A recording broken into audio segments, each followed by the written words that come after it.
Olá, pessoal. O nosso papo de hoje é sobre um dos temas mais comentados no meu Instagram, e mais acessados, que é sobre ecocardiograma fetal. Para falar sobre esse assunto, eu convidei uma pessoa muito especial, uma expert no assunto, que é a doutora Cláudia Castro, que além de eu admirá-la demais como profissional, é uma amiga de vida, né, uma irmã, e eu tenho muito prazer de tê-la aqui hoje comigo. Muito obrigada, Clau, pela sua presença aqui, por disponibilizar esse tempo para estar abordando, né, esse tema para o público em geral, extremamente importante, que é o ecocardiograma fetal. E aí eu gostaria que você se apresentasse, né? Como você se define, Cláudia Castro Grau? Ah, meu Deus, começa pelo meu nome, que eu já vou falar sobre ele. Mas primeiro, existem presentes que a gente recebe nessa vida, né? E a Mônica foi um grande presente para mim. Na verdade, foi um presente da instituição que a gente se encontrou e realizou a nossa formação como cardiologista pediátrico, que foi o INCOR. A partir daí a gente criou um vínculo. Eu vou contar para vocês um segredo. A Mônica é minha madrinha de casamento. E ela é minha madrinha de casamento porque ela é uma pessoa muito especial. E aí, ela é uma pessoa muito especial como pessoa e é uma profissional que eu admiro demais. Ela é um dos grandes nomes da cardiologia pediátrica nacional e eu tenho um grande orgulho, uma grande honra de receber esse convite e uma responsabilidade muito grande. Que vai tirar Mas, de letra. se Deus quiser. E aí eu queria falar um pouquinho, né? Vou falar sobre o nome, né? O meu nome, antes de casar, é Cláudia Pinheiro de Castro Grau. Cláudia Pinheiro de Castro. Daí eu ganhei o grau. Só que eu ainda tenho um Regina no meio. Então aí meu nome ficou gigante. Cláudia Regina Pinheiro de Castro Grau. E isso é uma confusão, é confusão na hora de marcação. Bom, enfim, em alguns lugares eu sou conhecida como Cláudia Pinheiro de Castro e a outras como Cláudia Pinheiro de Castro Grau. Só para matar a curiosidade. Hoje eu sou cardiologista pediátrica e fiz formação em ecocardiografia pediátrica e de adultos com cardiopatia congênita e também em ecocardiografia fetal.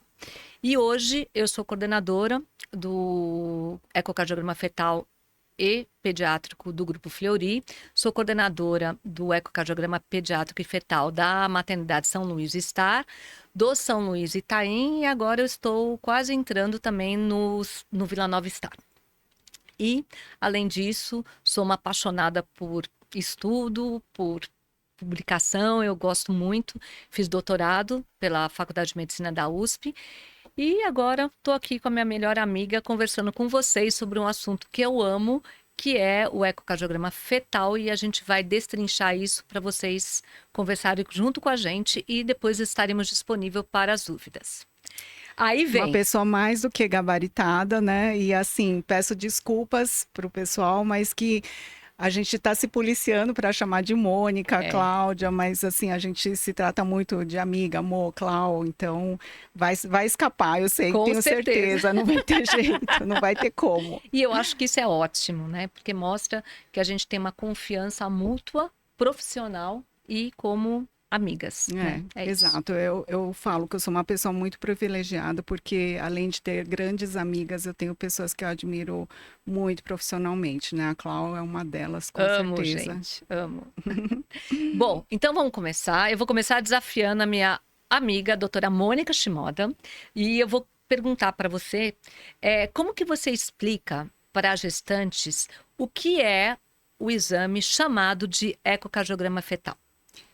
Boa pergunta, Ah, porque a maioria das pessoas leigas ou que nunca passaram por essa situação de fazer esse exame, eles até perguntam: nossa, faz exame do coração do bebê? Né? Então, assim, a gente tenta fazer um comparativo, né, com a realidade mais comum que as pessoas conhecem, que seria sobre o ultrassom obstétrico, né, ou ultrassom morfológico, né, que toda gestante faz. Então, o que eu falo que é um exame muito semelhante, né, em que é utilizado um transdutor, né, como no ultrassom morfológico, como no ultrassom obstétrico, e que ele é colocado, né, na barriga da mãe e é feito a análise do coração fetal especificamente, né, um exame 100% seguro, né? Não tem dor nenhuma, né? E mesmo o incômodo que pode ter por causa do gel, né? Se for um dia mais frio, vocês até têm o cuidado de aquecer o gel, sim. né? Então, no máximo a melequinha do gel, né? Que vai ser um incômodo e que é um exame que não causa nenhum risco nem à gestante e nem ao feto, né? Então, é um exame totalmente seguro. Pode ser feito com o aparelho, próprio aparelho, né, do ultrassom fetal, ultrassom desculpa, ultrassom obstétrico, ultrassom morfológico, mas o que é mudado é o software, né, para a parte cardíaca, e é utilizado o mesmo aparelho, né, e é esse aparelho que se chama de aparelho de ecocardiograma fetal.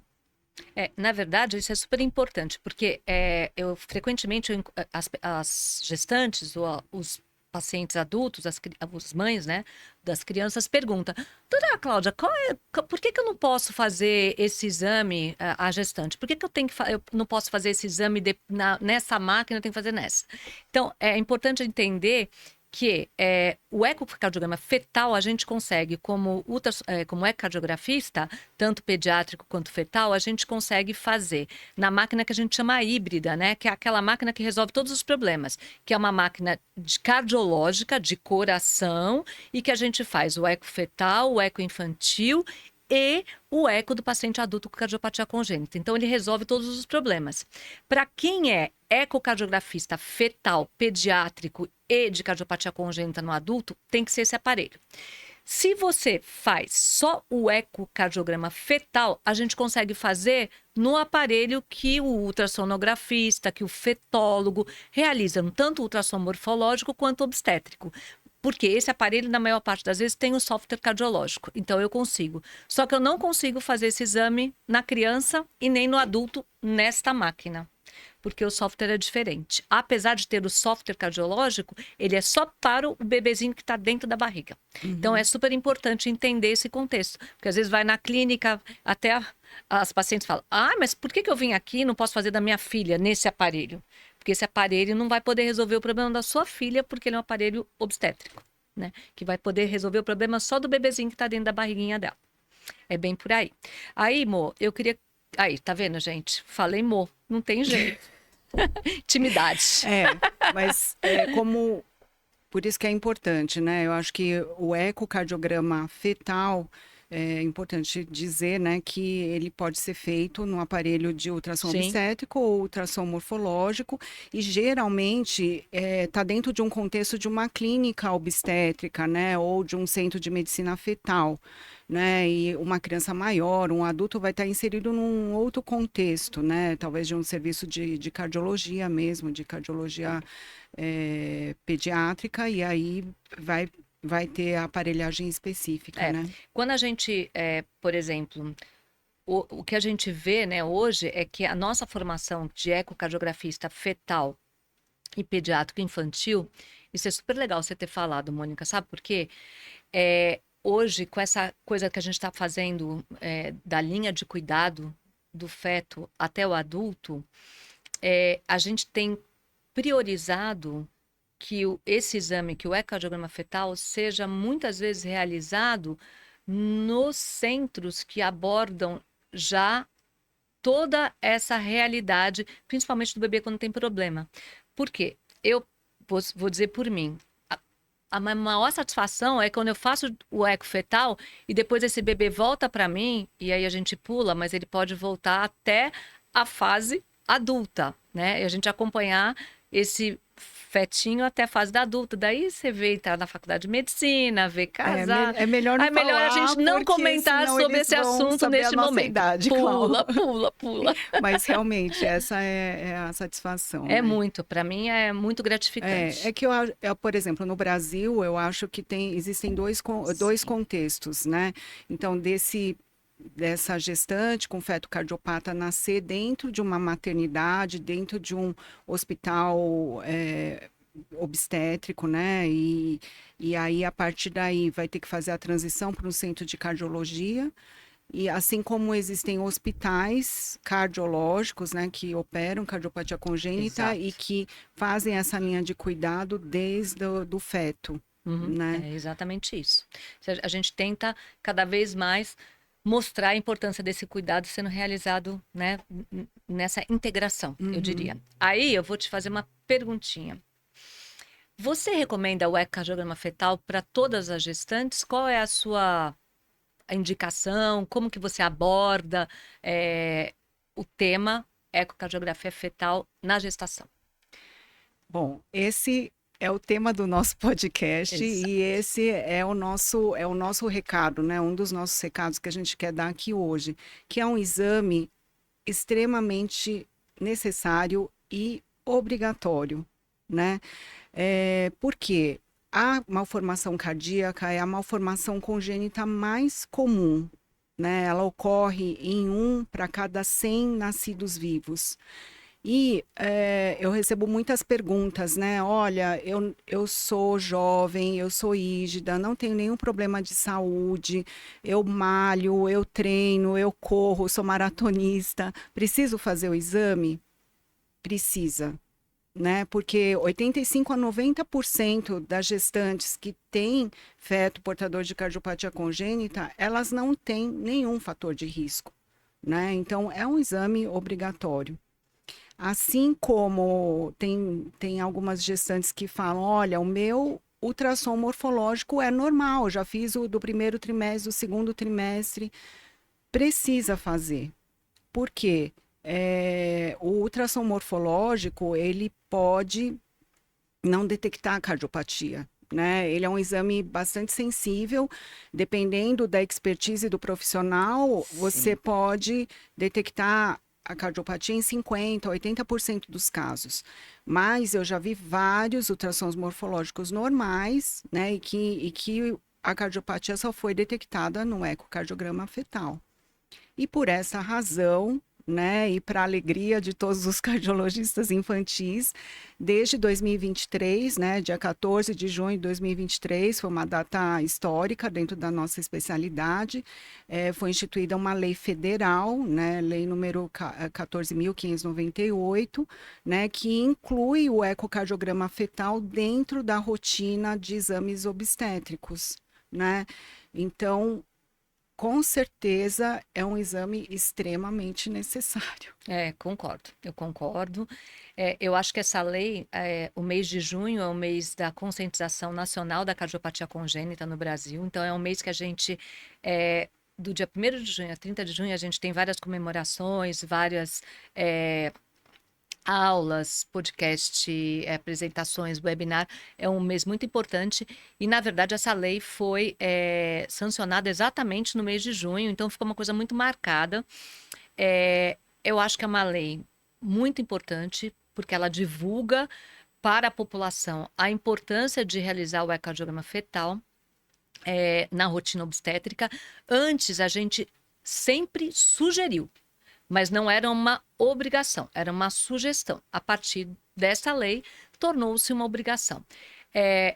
Na verdade, eu concordo que temos problemas com relação à lei, porque a primeira coisa que a gente tem que enfatizar é que a gente não tem no Brasil um número de profissionais com expertise para realizar o ecocardiograma fetal. A gente ainda não tem uma especialidade relativamente nova que vem crescendo no número de profissionais com essa especialização, com a formação completa de cardiologista pediátrico e ecocardiografista pediátrico e fetal, e a gente não tem no nosso país, que é um país muito grande, com realidades absolutamente diferentes, né? Por conta disso, é importante a gente salientar a importância do preparo do profissional que faz ultrassom morfológico no rastreio do coração fetal. O rastreamento, eu sempre falo isso, o rastreamento do coração fetal é uma obrigação do ultrassom realizado pelo fetólogo, ultrassonografista durante o morfológico. De primeiro, muitas vezes eles pegam, mas vamos lá. Segundo, o de segundo é obrigatório. Existem algumas coisas que tem que ser feita. Eu brinco muitas vezes com a paciente, com a gestante, que ela fala assim, doutora, Mas por que que o ultrassom morfológico não é suficiente, né? Porque muitas vezes no morfológico a pessoa tem que fazer várias avaliações, ela avalia tudo, né? E durante muito tempo, acho que está melhorando cada vez mais, mostra o coração e fala, gente, olha que bonitinho esse coraçãozinho, as 4 cavidades batendo, linda. Opa, vou pro cérebro. O tempo, na maior parte dos lugares, não é um tempo tão grande que a pessoa consegue ver tudo e ainda detalhar. Mas eu dou muita aula, né? Eu faço treinamento de ecocardiografia fetal em pós-graduação e eu sempre falo isso, porque a pós-graduação tem radiologista, tem cardiologista pediátrico, tem ginecologista e obstetra, tem fetólogo, que é aquele profissional que tem mais experiência, e eu sempre brinco que eles têm a obrigação de fazer 3 cortes. E contado no relógio, dá exatamente 3 minutinhos para eles fazerem um rastreio do coração. Em 3 minutos, ele rastreia o coração e ele elimina as cardiopatias congênitas mais graves, que são aquelas que vão ter um impacto, que a gente vai comentar daqui a pouco, que vão ter impacto direto na mortalidade, na morbidade. Morbidade que eu digo é na gravidade, no tratamento da gravidade daquele bebê que vai nascer e que precisa ser recebido por um especialista. Então, hoje, eu vejo que a gente precisa divulgar esse treinamento para que lá em lugares distantes, em cidades do interior, pequenas, no norte, nordeste, centro-oeste, sul, sudeste, seja realizado com mais cuidado. E esse cuidado vai possibilitar encaminhar para o ecocardiografista fetal. É o que eu sempre falo. Muitas pessoas perguntam qual o melhor profissional para fazer o ecocardiograma fetal, qual médico eu procuro? Isso. Então, assim, é diferente da nossa realidade aqui em São Paulo, que a gente tem uma disponibilidade de profissionais altamente capacitados, especializados, né, em que, na minha opinião, o melhor profissional seria aquele que tem formação em cardiologia pediátrica, né, e fez a especialização e a subespecialização em ecocardiograma pediátrico e ecocardiograma fetal, né? A gente, por exemplo, num grande centro como São Paulo, a gente dispõe de vários profissionais com esse tipo de formação, porque são pessoas que conhecem essas cardiopatias a fundo, né, sabem qual a repercussão dentro do coração e quais os sinais indiretos, né, porque muitas vezes não tem aquele problema escarrado, né, no exame, mas ele, olha, aquilo ali tem que ir atrás, tem que investigar, né, vamos repetir daqui 15 dias. Então, assim, sempre ele tem uma visão diferente. Só que, como você mesma falou, o Brasil é imenso, né? A gente não tem esse tipo de profissional em todos os cantos do país, né? Então, a gente precisa da ajuda desses profissionais, porque eles vão fazer esse rastreio e, a partir daí, encaminhar para um centro de referência, para um profissional especializado, para que essa gestante e esse bebê tenham o melhor cuidado possível. É isso. E mesmo quando a gente faz o treinamento, é muito interessante isso. Porque às vezes você faz o treinamento dentro de uma sala, né, que você está treinando esses profissionais, você vê uma diferença muito grande, porque daí você tem todo mundo misturado ali, né?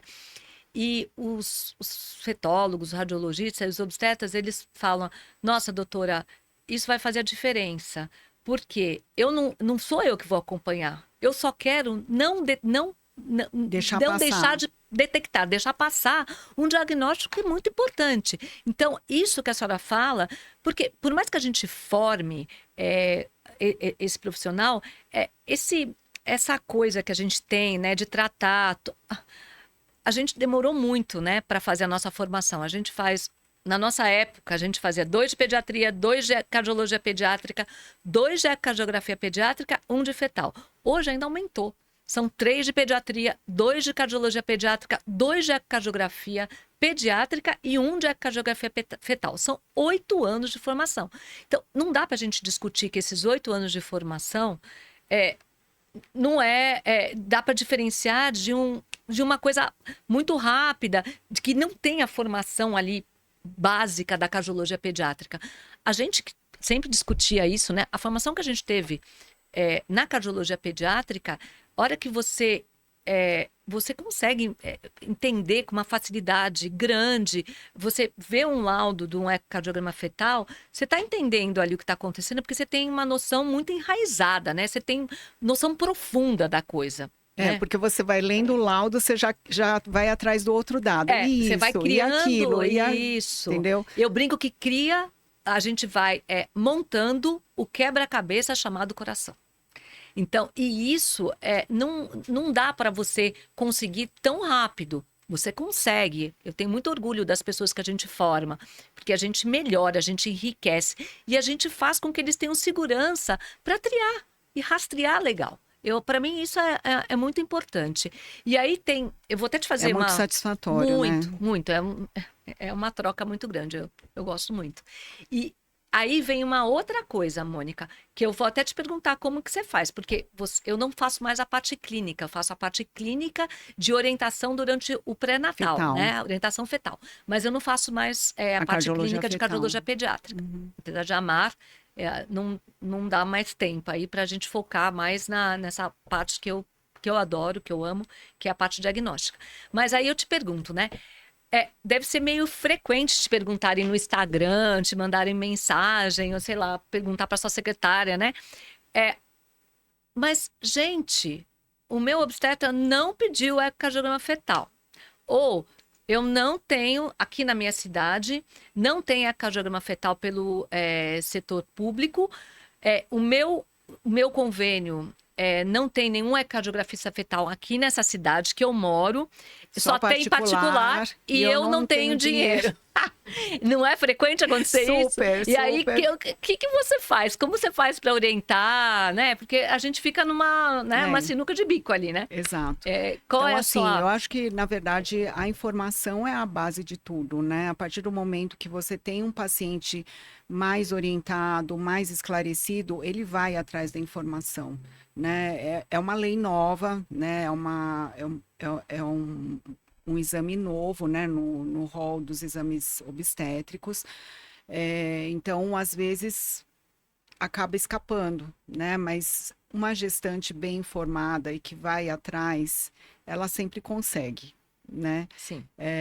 Então, é o que eu falo, se você mora longe, por favor, procure um serviço público, que seja tipo hospital-escola ou um hospital terciário, né? Porque eles sempre vão ter esse recurso, né? Você pode morar numa cidade pequena, mas sempre vai ter uma cidade maior perto da onde você mora, né? Que pode ter um obstetra especializado em gestação de alto risco e que pode solicitar esse exame para você, e algum profissional que tenha treinamento, né, para fazer esse rastreio. Né? Eu acho que é isso. A E gente ela sabe... tendo conhecimento da lei federal, ela tem como embasar, né, ela tem como a embasar. solicitação dela. Porque Inclusive, antes, é o que você falou, a gente era sugestão. sugeria, porque quem pede esse exame é o obstetra. A Sim. gente não pode obrigar a pessoa a pedir o exame, Sim. né? Mas, atualmente, é obrigatório, né, por lei. É aquilo que eu te falei. A gente vai ter um problema no setor público, porque a gente não vai ter profissional suficiente para realizar né? A gente não tem. Na verdade, não tem. Então, eu acho que um dos caminhos aí das pedras, mais uma vez, aí vem ali, o rastreio no ultrassom morfológico. Pegou alguma coisa? Uma das formas que ajudam no setor público é tentar procurar a gestação de alto risco. Porque a hora que ela entra na gestação de alto risco, ela faz o ecocardiograma fetal. Aí dá um jeito e faz, entendeu? Se ele não tem, ele transfere, ele manda fazer em outro lugar. Mas aí o setor, as autoridades, né, municipais, estaduais, aí tem vários caminhos das pedras aí que podem ser feitos. Para a pessoa que recebeu o ultrassom morfológico normal, para ela realizar no SUS, ela vai ter um problema. Por quê? Principalmente nos centros menores, ela vai ter que ser, ela tem que ser matriculada nos centros maiores para ela conseguir fazer o exame. Então, veja, a lei tem um ano e meio, né? Então, as coisas vão ter que ser. Daqui a pouco isso vai entrar. Acho que daqui a pouco. É cultural, né? Aos cultural. poucos a gente. Eu Vai acho que assim, entrando. nós que somos mais Mais experientes, experientes, a gente viu tudo, toda né? essa transformação, né? A quantidade de diagnósticos, a Sim. sobrevida das crianças. Não, e então... o próprio ecocardiograma não tinha, e talvez não tenha ainda, o ecocardiograma infantil. Ecocardiograma realizado na maternidade. Isso não existe em todos os lugares desse país. Não existe. Então, cada vez mais está crescendo. Então, se a gente for um pouquinho para lá, o ecocardiograma na maternidade, ele está para o ecocardiograma fetal, né? Então, eu tenho a impressão de que o eco infantil fez isso aqui, cada vez mais presente nas maternidades. O eco fetal ele era uma sugestão, aí ele tornou-se obrigatório. Então, a tendência é que cada vez mais ele seja inserido, sim, no setor público. E a gente está precoce ainda, né? Para poder estar adaptada. Daí vem que não tem aparelho bom. Isso é importante. Para fazer o eco fetal tem que ter uma imagem mais robusta, melhor, uma imagem legal. Então, eu acho que tudo isso vai... E eu acho que isso só vem com o amadurecimento, com a informação, e esse é o objetivo, um dos nossos objetivos aqui dentro dessa conversa, Exatamente. De levar a informação ao público leigo, né? É isso. Agora, Clau, só uma... Cláudia. É Clau e Mônica. Mo e Clau. Uma pergunta mais básica, né? Sim. Que acho que você também deve receber. Muita confusão, né? Você fez o eco fetal e no final você vai descobrir que a gestante fez uma cardiotoco ou fez um ultrassom obstétrico. Sim. Então, eu vejo assim que tem muita confusão, né? O que é um ultrassom obstétrico, o que é a cardiotocografia, o que é o eco fetal. Sim. Você fala, fez o eco, eu fiz, pega aí o exame. Aí você vai lá, vê o laudo e não é. Sim. Na verdade, Como esse você problema explica? Vem na marcação do exame. Porque muitas vezes eu recebo. É muito frequente, gente. Por exemplo, as pessoas que estão marcando o exame, elas não têm por mais que sejam. Tudo, são administrativos. São administrativos, né? Eles não têm essa expertise de entendimento. Então, muitas vezes, eles olham lá cardiotocografia e marca como eco fetal. Aos poucos a gente tem conseguido melhorar. Cardiografia juntou igual a, né? E aí, cardiotoco, ecofetal, para eles às vezes é muito semelhante. Os lugares que eu coordeno, a gente conseguiu fazer um treinamento aí no setor de marcação de exames e eles estão cada vez ficando melhor, mas tem frequente. Então, assim, já começa na marcação. Então, já é difícil para pessoas que trabalham em ambiente hospitalar e com doenças relacionadas a isso. Imagina na população leiga. Que sabe lá, né, qual é a diferença. Então, vamos lá. Vamos por partes. Eu vou começar não pelo eco fetal. Eu vou começar pela cardiotoco, tá? Cardiotocografia, apesar do nome, eu, pessoalmente, acho que esse nome não é adequado, mas quem sou eu para ficar lá alguma coisa, né? Esse exame já existe há anos. O que é a cardiotocografia? É aquele exame que a gestante deita, coloca-se uma cinta no abdômen, essa cinta é conectada com um aparelho, e esse aparelho, ele vai detectar algumas coisas. Então, ele vai detectar o batimento cardíaco. Ele vai detectar se o bebê está se mexendo, se ele está respondendo. Muitas vezes o bebê está meio paradinho, a gente vai lá, coloca uma buzina e a gente vai ver se o bebê acorda e se mexe, porque isso é muito importante. Se o bebê está respirando, e ele é realizado no final da gestação para a gente avaliar o que a gente chama de vitalidade fetal. O que é vitalidade fetal? Se o bebê está reagindo, está lá ativo. Isso mostra que o bebê está bem-estar, tá? Então, a vitalidade fetal é igual a bem-estar. O ultrassom morfológico é o exame que a gente faz no primeiro e no segundo trimestre, no primeiro trimestre, e a gente faz em torno de 20, 22 semanas, e é aquilo que eu expliquei para vocês lá no comecinho. É um exame que vai avaliar todas as estruturas do bebê, que está dentro da barriguinha, no útero materno, que é o feto. Então, a gente vê, quem faz é o fetólogo, é o ultrassonografista, é obstétrico com treinamento em feto, ou o próprio ultrassonografista, radiologista, que tem essa visão para avaliar todas as estruturas do feto. Então, ele vai avaliar o cérebro, vai avaliar os membros, vai avaliar se tem 5 dedinhos em cada mãozinha, 5 dedinhos nos pezinhos, se os membros estão normais, se o bebê está com tamanho adequado, se ele está crescendo, ele vai avaliar a placenta, se a placenta está nutrindo bem esse bebê. Lembrar que a placenta é fundamental para o crescimento do bebê, para sustentar o bebê, para oxigenar o bebê. Quem oxigena o bebê é a placenta. Depois a gente vai falar um pouquinho sobre isso. Então, ele vai avaliar tudo, inclusive o coração. E aí ele tem que fazer o que a gente acabou de comentar, que é o rastreamento do coração, que significa o quê? Olhar para o coração e ver, em alguns planos, se aquele coração está ok. Então, esse é o ultrassom morfológico.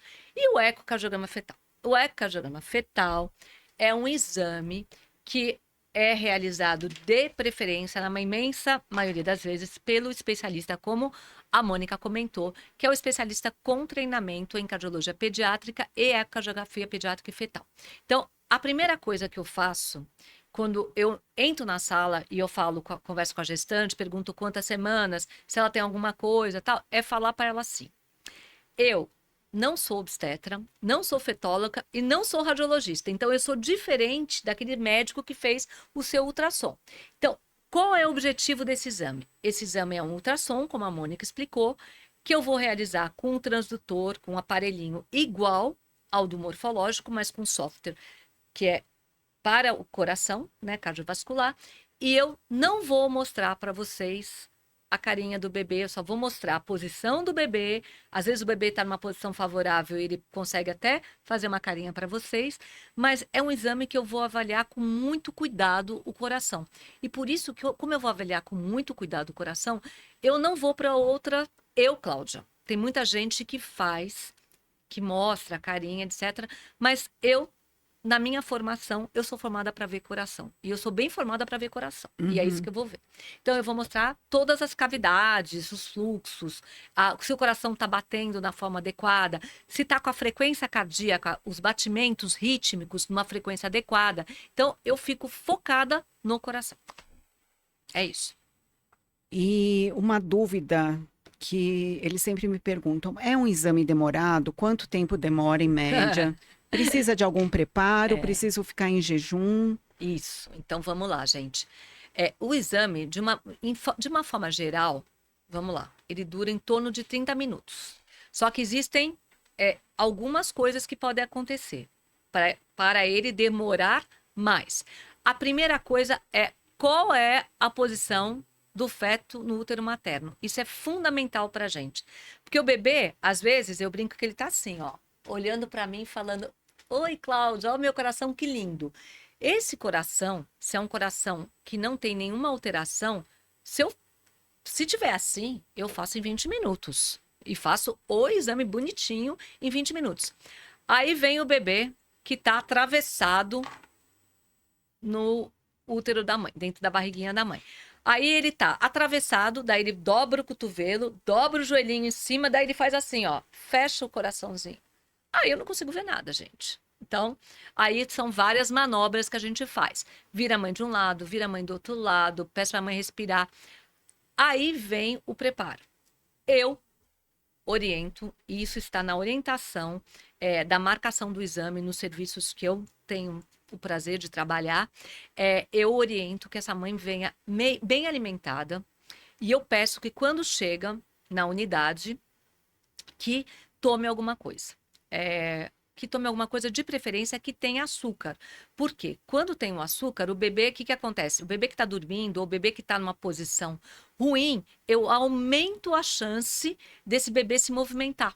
E aí, ele se movimentando, ele pode abrir o bracinho, tirar a perninha, e eu consigo ver melhor. Se eu não consigo ver esse bebê, avaliar o coração de uma forma correta, com uma boa, eu falo acurácia, uma boa sensibilidade, eu não faço o exame. A mãe vai andar, aí vem várias coisas, né? A mãe anda, peço para a mãe subir e descer a escada junto com o marido segurando na mão para ela não cair, peço para a mãe ajoelhar, subir, peço para a mãe comer um monte. Aí, se ela não comeu, às vezes elas vêm em jejum, eu mando almoçar do lado e mando voltar.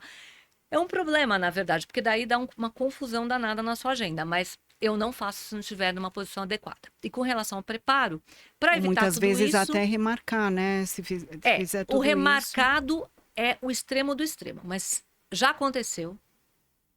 Foram poucos os casos que às vezes eu peço para remarcar, porque o bebê não tá afim. A verdade é assim, hoje eu não vim afim de mostrar o meu coração para você. Então, Tô eu fechada desisto. para Tô balanço. fechada para balanço. Aí volta depois, quando volta, 3 dias depois faz assim, né? Daí é tudo Tá de bom. afim. Tá afim, hoje eu tô afim. Então, isso realmente acontece, já aconteceu alguns casos. Não são muitos, porque eu confesso que eu vou insistindo. Mas quando no extremo eu peço. E aí, com relação ao preparo, Mônica, não precisa esvaziar a bexiga, porque no ultrassom normalmente tem essa orientação, não precisa. Eu, Cláudia, peço e coloco na orientação que chama IG, né, que é a orientação do preparo, que o atendente que está marcando o exame tem que passar, isso vai por e-mail, que ela venha bem alimentada. Por isso que eu não posso. O que a gente faz? A gente evita a marcação de exame de sangue em jejum antes de fazer o eco fetal. Inclusive, é super importante falar isso, a gente sabe que essa vida, principalmente nos grandes centros, é uma vida muito louca, trânsito. Então, a gente tem sempre que tentar marcar todos os exames no mesmo dia. Hoje, a imensa maioria das mulheres, ela é profissional, ela trabalha, ela tem reunião, ela tem que cobrir carga de trabalho. Muitos serviços locais não aceitam, né, que ela vai e atrase, não entendem essa importância, né? E que fique mais tempo, porque o exame demorou. Então, a nossa orientação, não são todos os lugares, eu estou falando nos serviços que eu coordeno e que eu coloquei isso, eu peço que a prova de teste de tolerância, que é a curva glicêmica, seja realizada depois do eco fetal. Antes do eco fetal, desculpa. Faz a curva, se alimenta e depois faz o eco fetal. Então, aí, as pessoas têm que estar bem treinadas para a gente marcar de uma forma adequada. Se chega para fazer a curva em jejum, eu prefiro alterar a Agenda agenda, e pensar remanejar. e remanejar. Veja, isso não são todas as cardiologistas pediátricas e fetais que fazem essa orientação. Eu, Cláudia, prefiro. Eu acho que melhora a qualidade do meu exame, melhora a minha sensibilidade diagnóstica. Então, como eu acho E que como você mesma disse, a acurácia, é a né? acurácia. E aí, no serviço que eu coordeno, eu coloco isso como dentro das orientações. Eu acho que fica uma forma mais legal, né? De você realizar o exame de uma forma mais tranquila, eu acho. Outra coisa que eu também gostaria de abordar é quais os defeitos, né, que a gente consegue detectar no ecocardiograma fetal, Uhum. né, e quais são aquelas situações em que você não consegue detectar, né, o problema do coração. Então, Então, assim, em bela relação pergunta. aos defeitos cardíacos, eu acho que o ecocardiograma fetal tem uma acurácia muito grande, Sim, né? Em mão de profissionais com expertise, sim. é maior que 90%, né? A Em torno de acurácia. 95, É. 97. E o morfológico, quando feito em mãos boas, também em torno de 85. 80%, né? Então, assim, os defeitos anatômicos, eu acho que tem uma boa acurácia, né? Outro problema cardíaco também que é detectado no ultrassom, no ecocardiograma fetal são as arritmias, Sim. né? Então, aquelas alterações de ritmo e principalmente aquelas que estão causando alguma repercussão, né, na função do coração, com acúmulo de líquidos, e tudo. E O outro problema seriam as alterações na função, né, do músculo cardíaco, que seriam as disfunções ventriculares, né? Então, eu acho que muitos têm noção que o ecocardiograma fetal é para ver malformação anatômica, né? Mas que também ele é muito importante na avaliação da função desse coração. Sim, da função e do ritmo, né? Exato. Mesmo porque, às vezes, a gente identifica uma alteração no ritmo cardíaco, que é uma alteração com a frequência muito alta, né? Que a gente considera quando a frequência está acima de 180 batimentos por minuto sustentada. O que é sustentada? É aquela frequência que fica a 180 mais do que 15 minutos. Porque a frequência cardíaca fetal, ela varia muito. Ela varia com tudo isso que eu falei. Movimento, alimento que recebeu. Então, tudo isso faz com que a frequência cardíaca varie. Mas quando o bebê está com uma frequência mantida ali de 180 por mais de 15 minutos, é uma alteração do ritmo cardíaco chamada taquicardia que a gente precisa tratar.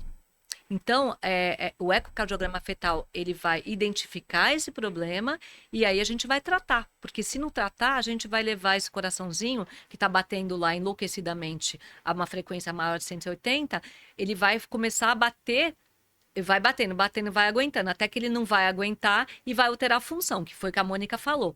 Então, a função do coração, ela está relacionada com o ritmo adequado, com algumas alterações estruturais que podem alterar a função e com as doenças do coração intrínsecas do miocárdio, que são as miocardiopatias, né? Que a gente sabe que são quadros também graves, e ainda ela pode ser secundária a alterações não cardíacas, né? Os casos de transfusão feto-fetal nas gestações monocoriônica diamniótica, que significa isso? Eu tenho uma placenta com 2 bolsas, e aí um fetinho pode puxar mais sangue do outro, rouba sangue do outro, e esse que rouba começa a ficar com mais sangue, até que o coração começa a falhar. Esqueci de falar sobre essas alterações que são secundárias a problemas. O coração sente uma alteração.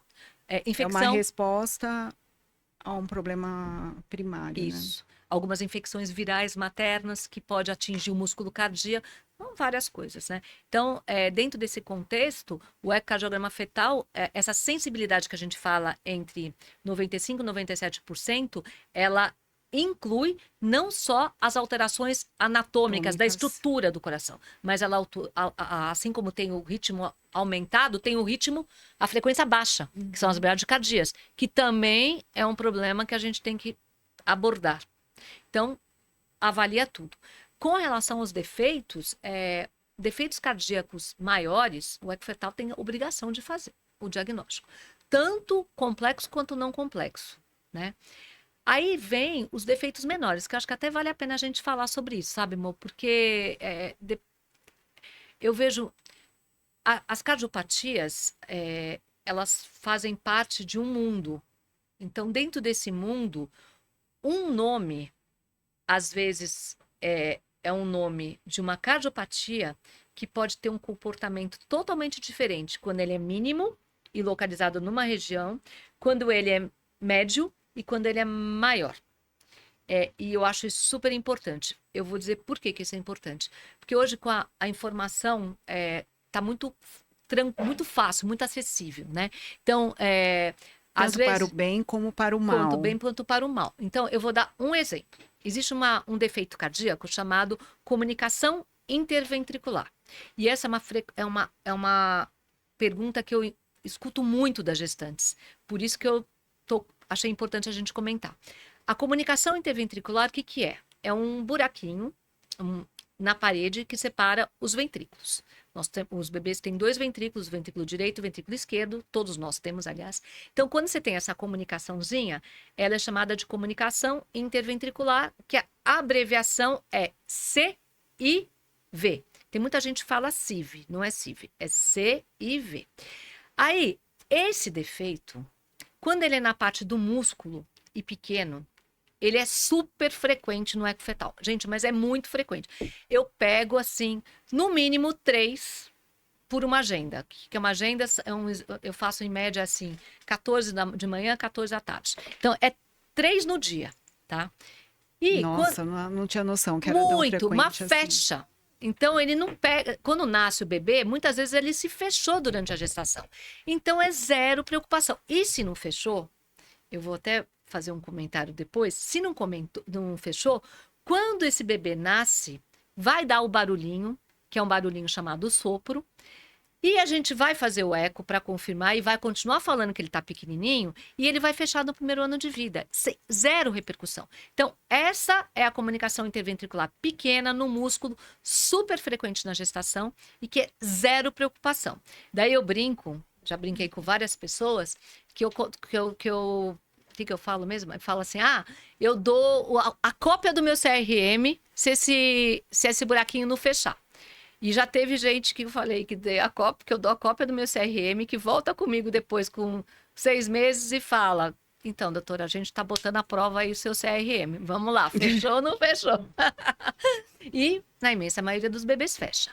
Aí tem a comunicação interventricular maior em outras regiões, que às vezes ela é grande e você precisa realmente realizar primeiro um tratamento clínico, que a Mônica pode explicar, e depois a gente tem que fechar esse buraquinho. Então, cuidado quando o ecocardiografista fala para você está deitadinha lá, gestante, fala assim, olha, tá vendo aqui que tem um buraquinho pequenininho entre os ventrículos? Quando ele fala pequenininho entre os ventrículos, a preocupação é zero. Por quê? Tem muita divulgação de CIV grande, que teve que operar, muita coisa nas mídias, e as grávidas acabam ficando assustadas com a palavra, né? Que a palavra é a mesma com repercussões. O que é repercussão?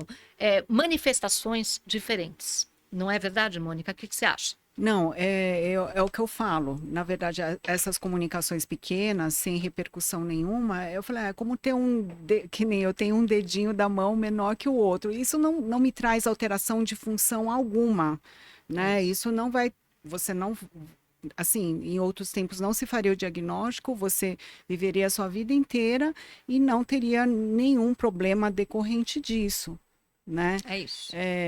A vida segue. Exato. E, por outro lado, assim, a gente, né, pela nossa experiência e tudo, dependendo da localização, dependendo do tamanho, né, a gente sabe que dentro da vida fetal, isso aí não vai dar problema, né, na maioria das vezes, mas após o nascimento, né, depois da transição da circulação fetal para a circulação pós-natal, isso vai ter alguma repercussão e isso pode vir a ser cirúrgico, né, hoje em dia há a possibilidade de fechamento de alguns tipos de CIV pelo cateterismo, com próteses, né, vasculares, então isso tudo tem que ser muito bem colocado, né? Porque e tem que abrir o fato de uma pessoa, hoje com as redes sociais, com os grupos de mães, tem grupo de mãe, grupo de cardiopatia, daquele tipo de cardiopatia, grupo do hospital. Então, assim, não é porque o filho da outra que tinha o mesmo problema operou que o seu filho necessariamente terá que ser operado. Então, a gente, né, só vai fazer um procedimento invasivo, né, seja ele cirúrgico ou pela hemodinâmica, é um procedimento invasivo, né, que envolve risco anestésico, risco cirúrgico, né, e todas essas situações têm que ser muito bem ponderadas, porque não adianta ficar com o coração perfeito e a criança ter um outro grau, ter alguma outra lesão, né, de algum outro órgão, correr o risco de uma anestesia e tudo. Tudo tem que ser pesado, né, Exato. Mônica? Colocado numa balança. Exato. E lembrar que defeito pequeno entre os ventrículos, ele não causa repercussão, principalmente quando no músculo. Então, isso é muito importante, porque elas assustam demais. Qualquer alteração. Por isso que é importante a gente fazer essa divulgação de esclarecimento para a população. É muito importante. Porque as pessoas vão entendendo. E isso diminui a ansiedade. A gestação, ela é bem-estar, ela é tudo. E mesmo quando você tem um diagnóstico de um problema no coraçãozinho, a gente sabe que depois, essa angústia toda, ela vai melhorando durante a gestação. A gente vai falar daqui a pouco sobre isso. É isso né? que eu ia te falar. E a gente vai abordar isso, mas é importante isso. E Por que eu falei da CIV? Porque você me perguntou da sensibilidade do ecofetal. Exato. Então, eu queria falar, porque o ecocardiograma é um exame que tem limitações Sim. técnicas, Sim. né? E a gente precisa esclarecer isso para paciente. Por isso que a sensibilidade é 95, 97, não é 100. Exato. Então, assim, quais são os pontos cegos do ecofetal, né? Quais são aqueles defeitos que podem não ser detectados, né? E que a gente tem que ficar alerta. Então, primeiro, os defeitos pequenos. A CIV. A CIV, dependendo da posição do bebê, se o coração está numa posição mais verticalizada, às vezes a gente não consegue ver.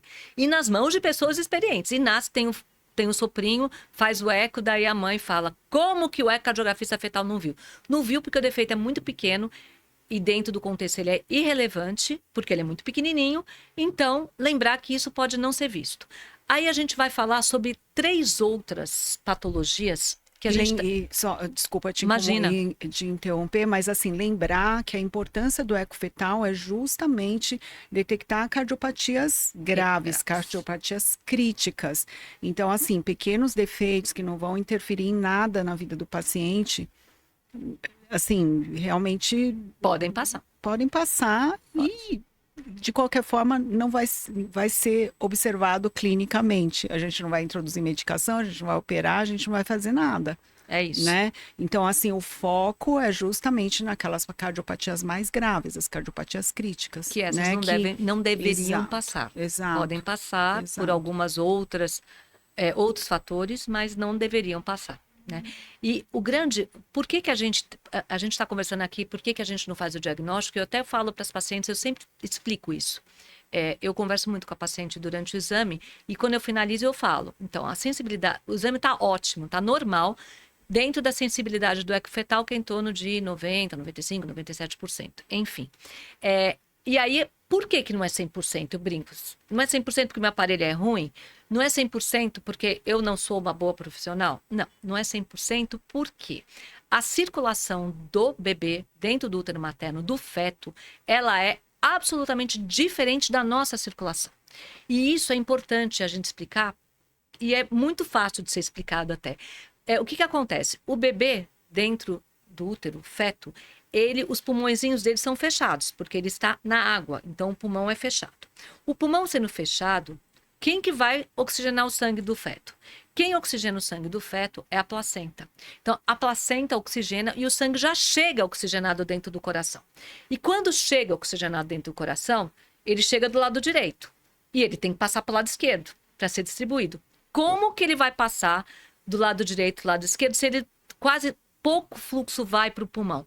Então, dentro disso, a coisa é muito bem feita. Então, quando o coraçãozinho é formado, existem 2 comunicações, 2 buraquinhos que são obrigatórios durante a circulação fetal. Um é entre os átrios, entre o átrio direito e o átrio esquerdo, que é chamado forame oval. E o outro é entre as grandes artérias, entre a artéria pulmonar e a aorta, que é chamado de canal arterial. Quando o bebê nasce, o bebê respira, ele chora. Nesse momento, a placenta ficou, ele saiu, inicia-se a circulação transicional, que é a circulação na qual a pressão do lado direito começa a cair, o esquerdo começa a cair. Com isso, inicia-se, entre outros fatores, inicia-se o fechamento espontâneo desses buraquinhos.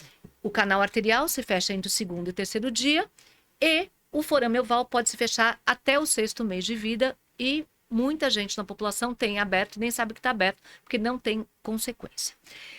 Com esses buraquinhos abertos, existe uma patologia que é um estreitamento na região da aorta, que é o local que leva, eu sempre brinco, né, que a aorta ela sai do coraçãozinho e ela faz um C, que eu brinco que é o C da Cláudia, as pacientes morrem de rir, né?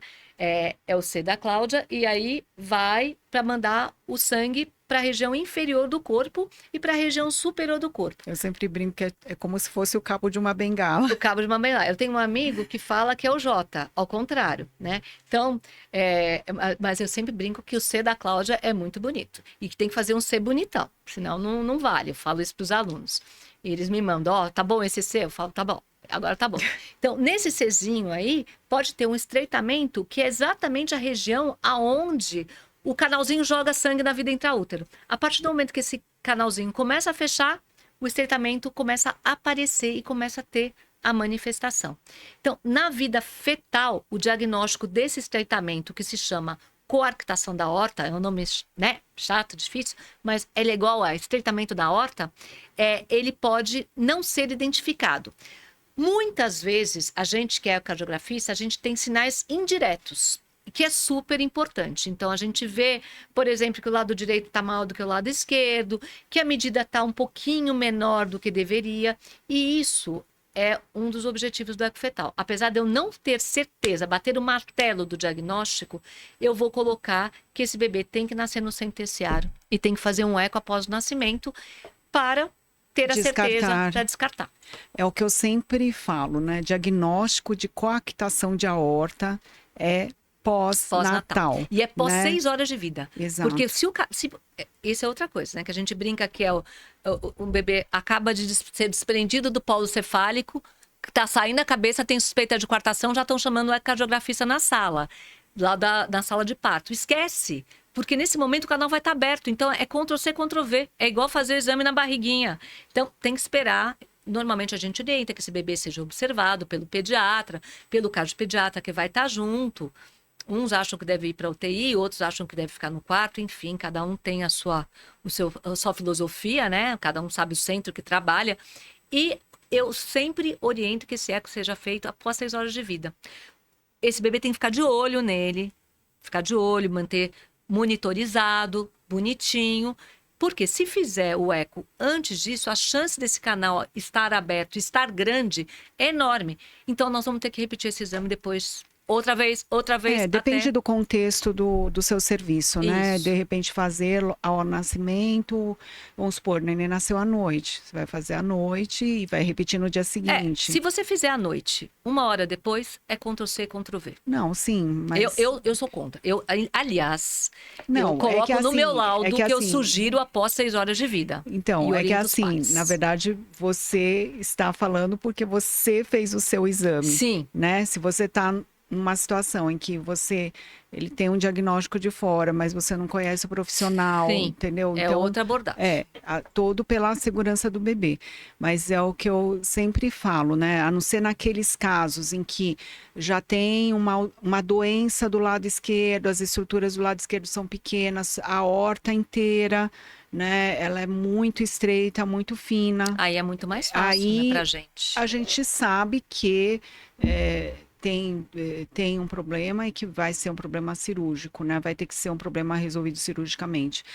Mas, excetuando essa situação, que é clara e evidente, mas eu já peguei várias situações que tinha diagnóstico de coarctação de aorta, mas aí nasce, o canal fecha e fica tudo bem.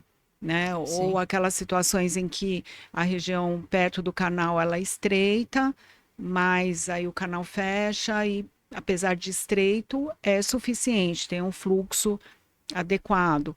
E assim como já teve situações que pareceu que o arco estava ok, né? E aí a gente espera umas 48, 72 horas o fechamento do canal e tem a coarctação. É um diagnóstico então, um muitas diagnóstico vezes desafiador. Eu já aviso, né, no pré-natal, que pode ser que a gente precise complementar com uma angiotomografia no pós-natal. Porque às vezes o eco não consegue ter uma sensibilidade. E mesmo porque a angiotomografia, se tem, ela ajuda muito o cirurgião na abordagem, né, Mônica? Eu acho que... Eu confesso que eu até fico brava às vezes quando eu faço o eco pós-natal, né? E daí fala, vai fazer angiotoma. Eu falo, gente, eu tô vendo que tá aqui. Mas para o cirurgião é muito importante, né? Ele se direciona de uma forma melhor. Acho que ele constrói na cabeça dele a abordagem cirúrgica com uma reconstrução tridimensional, que o eco acaba não fazendo essa reconstrução, sem não ser em alguns É que a serviços. reconstrução tridimensional da angiotomo, ela é muito mais clara, né, para o entendimento de todos nós, né? O eco até é muito... para o público mesmo, em geral, para a mãe e para o pai. A hora que você mostra a angiotomo, você mostra exatamente, né, onde está ali. O nosso, né, de quem é clínico, de quem é cirurgião, nem todos têm um entendimento do ecocardiograma em todas as dimensões, né? Sim. Então, e principalmente eu acho que o angiotomo ajuda muito naqueles casos em que a gente tem dúvida se é uma coactação localizada, se é o ideal a gente abordar pelo lado, Sim. por toracotomia lateral, Ou pelo meio, né, por estenotomia mediana. a sensibilidade para ver a localização, a extensão, né?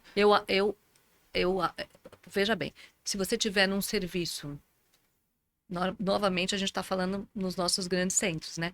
Tem muito lugar que não tem angiotomo, nem tem alguém muito especializado para fazer angiotomografia daquele neonato, né? Do bebê que acabou de nascer. Então tem o eco ali. O eco, essa é uma pergunta, a gente organiza muito programa de congresso, né? Então, é uma pergunta frequente. O eco é suficiente para realizar o diagnóstico de coartação após o nascimento? A resposta é sim. Ele consegue. Mas, às vezes, você acha que é só um pouco menor, mas aí a angiotomografia vê. Então, aí eu acho importante juntar várias coisas. O exame clínico, paciente, saturação, pressão arterial, isso juntado com o eletro, o raio-x, o ecocardiograma, digamos que você está no local que não tem angiotomografia. Com esse contexto todo, você consegue resolver o problema dessa criança? Você consegue. Né? Agora, se você está num centro que você tem tudo isso e que você tem o acesso à angiotomografia e que a suspeita do eco, o diagnóstico do eco já é certeiro e que o cirurgião ou o próprio cardiografista fala, sugiro, isso acontece, sugiro complementação com a angiotomografia. Acontece e eu já coloquei isso nos meus laudos. Então, dentro desse contexto, eu acho que a angiotomografia tem que realmente ser realizada. Acho importante. Se você tem acesso e vai ajudar. Eu acho que depende muito do seu contexto, né? Sim. Dá para operar sem angiotomografia? Dá, perfeitamente. Né? Eu, como clínica, eu consigo indicar, né? Um bom eco e o exame clínico. Mas se for um serviço que você tem à disposição a angiotomografia, as condições anestésicas, né, de um recém-nascido também esse é outro fator importantíssimo. Exato. Então, assim, se ele pode ser submetido à hipotermia, a contraste, ao procedimento anestésico, se vale todo esse risco ou não. Por isso que o cardiologista pediátrico, a formação do cardiologista pediátrico, ela é fundamental para conduzir o caso. Porque tudo isso tem que ser levado em consideração. E os clínicos, o cardiologista pediátrico, ele tem condições de avaliar aquele bebê. O bebê nasceu bem, não teve nenhum tipo de sofrimento, ele está ok. Tudo isso vai juntando e você vai somando no seu diagnóstico e vai colocando na balança riscos e benefícios. Então, e bom senso, né? Eu brinco que sempre, toda vez que eu falo, gente, bom senso é a primeira coisa que tem que ter no médico. Porque no recém-nascido tudo é risco. Tudo é risco. O bebê é desse tamanho, o que é de menor risco. Exato, né? Pesa 3 quilos, e aí? Né? O que a gente faz? Então, eu acho que, mais uma vez, enfatizando, e a gente ainda vai comentar sobre isso, a importância de trabalhar em equipe. Né? O cardiologista pediátrico, uma especialidade com ecocardiografista muito pediátrico. Complexa, né? Um paciente muito complexo. Todo mundo trabalhando junto. Houver... O neonatologista que vai conduzir a parte clínica pediátrica daquele bebê, né? Apesar da gente ter formação em pediatria. Né? Começando pelo obstetra. Todo mundo trabalhando pelo bem comum, que é o bem-estar e o resultado espetacular daquele bebê que está sendo muito desejado. Eu acho que isso é uma coisa que a gente tem que lembrar sempre. Então, a equipe formada pelo obstetra, pelo ecocardiografista fetal, cardiologista pediátrico, ecocardiografista pediátrico, depois neonatologista, infantil, hemodinâmico, cirurgião infantil, todos trabalhando junto, pensando sempre no melhor para aquele bebê. Isso é fundamental. Eu gostaria de saber como é que você, né, na sua prática, como você conduz a abordagem de um casal para você dar a notícia, né, da cardiopatia congênita. Eu vejo 2 cenários. Um cenário é aquele casal que vai fazer o eco fetal como um exame de rotina, né? Que seria a situação ideal. E aí você faz o diagnóstico da cardiopatia congênita. E eu vejo um outro cenário em que já no morfológico já teve suspeita de alguma alteração cardíaca ou há suspeita de uma síndrome genética e eles vão fazer o exame, né? O ecocardiograma fetal e se faz o diagnóstico da cardiopatia. Sim. Como você, a partir do momento que você está fazendo o exame, você já vê que tem alteração, como você administra, né, a conversa com os pais, o contato com os especialistas, como você faz na sua prática clínica? Então, eu diria para você que o ecocardiografista fetal, nesse momento que tem a formação, principalmente que tem a formação em cardiologia pediátrica, ele vai começar a orquestrar essa situação. Porque está na mão dele, ele dar a notícia, passar a confiança e ele, muitas vezes, é quem já vai dar o destino. Ele vai orientar o destino. Então, vamos lá, dentro dos dois cenários. Porque é o que eu sempre falo, né? Ninguém está preparado para essa Não, notícia. Ninguém passou por essa situação. Não. Né? Vários casais muito falam, eu comum não ser sabia que criança... primeira gestação. Eu não sabia que criança tinha problema no coração. Eu falei, graças a Deus, para todos os casais em geral, é a primeira vez que isso acontece. Sim. Né? Então, esse primeiro contato eu acho extremamente importante. Eu confesso que quando eu estou fazendo o diagnóstico, aliás, são mais cenários, né? Quando eu estou fazendo um eco fetal e eu estou com a gestante do meu lado, então tem o cenário 1. Eu vejo aquela comunicação minúscula de 2 milímetros muscular, que é zero problema para mim. Mas a hora que eu vou falar para ela, ela já regala um olho desse tamanho, até eu explicar, falar, né? E normalmente ela sai dali estressada, por mais que eu fale. Então, nesse momento eu já ligo direto para o obstetra. E eu sempre, desde que eu comecei o ecocardiograma fetal, eu tenho o conceito, e cada vez mais, que a pessoa que faz o ecocardiograma fetal, ela tem que dar a notícia e ela tem que fazer a primeira orientação para esse casal. Principalmente, atualmente, que nós temos essa gama de informação gigante em mídia social. Não estou julgando, veja bem, eu acho isso tudo de bom. Mídia social, ChatGPT, Google, espetacular. Só que a informação que você está dando para ela e a forma como você vai falar com ela, o carinho que você vai receber, a forma de você tratar, isso para mim é o diferencial. Então, se eu tenho uma CIV pequenininha, eu falo, olha, não tem problema nenhum. Aí a gente vem os grupos de cardiopatias. Cardiopatias que não vão ter nenhuma repercussão no período pós-natal imediato, vai seguir, vai observação clínica. A cardiopatia que vai ter repercussão imediata e que se aquele bebê não é tratado, ele pode ter sérias consequências. Então, quando eu estou fazendo eco e não sei de nada, abrir lá, a hora que eu abro eu já vejo, porque eu já faço esse rastreio rapidinho, né? Tem muita gente que não fala nada durante o exame e fala no final. Eu dou uma boa olhada. Aí, nesse momento, a gestante, ela olha para cada olhar seu durante o exame, para cada gesto que você faz com a sua face, com os seus olhos, com a sua Mesmo boca. de máscara. Até de máscara, ela olha o seu olho. Ela sabe. Então, a partir do... Falei, gente, eu tenho olho pequeno, eu ando de máscara, mas as mães sabem quando o negócio tá bom e não tá. E é impossível você achar que ela tá tranquila. Porque ela tá te olhando e ela tá vendo. Então, na hora que eu tô fazendo, eu já dou uma triada, eu já sei mais ou menos o que é. E aí eu falo, olha, a gente vai conversar, depois eu vou te explicar tudo, mas a gente tá identificando um problema e eu não vou deixar você sair daqui sem toda a orientação, sem explicar tudo direitinho, mas eu preciso de uns segundinhos para dar uma olhada, para poder ver todos os detalhes. Eu sei que você, nesse momento, tá ficando agoniada, mas eu preciso que você me ajude, que você fique... Espere um pouquinho. Faço o exame, às vezes esse exame demora, e depois eu sento com ela E eu explico tudo, eu explico toda a fisiologia, a cardiopatia. Isso que eu acabei de falar para vocês, da circulação do feto diferente, eu já começo explicando por aí.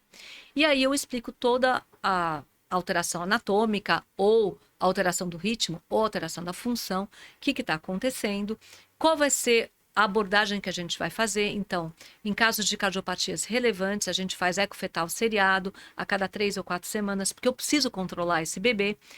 Nesse momento, eu pergunto aonde ela está pensando em fazer o parto.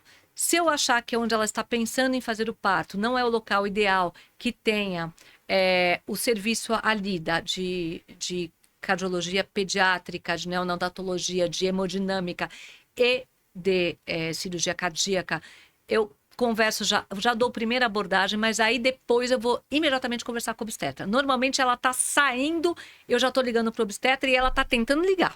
Ou ela já passou mensagem.